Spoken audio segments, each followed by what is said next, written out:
Good day everyone! Welcome to Automobilico. Kung naghahanap kayo ng pick-up or utility vehicle, meron kami niyan dito sa aming showroom.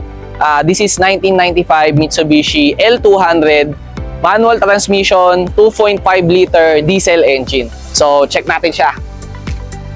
Kung titignan natin dito sa kanyang interior guys, since base variant lang to, naka-manual window siya. Ayan, pero working pa yan. Naka-tint para hindi mainit. Tapos, when you look inside guys, ayan, presentable na presentable. Hindi makakalain na 1995 na yung kotse na to kasi titignan mo yung interior, maayos pa, malinis yung mga upuan. Ayan, ito hindi gastado. Ito napalitan na pero presentable looking naman siya. At ang kanyang tinakbo, hindi tampered yan, 209,000 km. So, ayan, naka 4D56 na engine to. Meron siyang 1DIN na stereo. So, ayun, maluwag siya guys. Although maliit lang tong pickup na to, pero maluwag to. Ayan.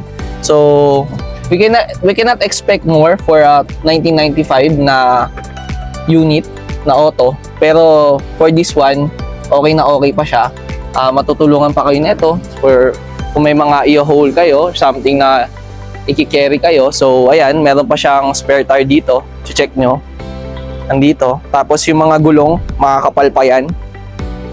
So, ayun. So, if you're interested with this unit, visit lang kayo dito sa aming showroom dito sa Automobilico SM Bikutan. So, we offer this one. Available for cash na lang siya. We offer it for 188,000 pesos.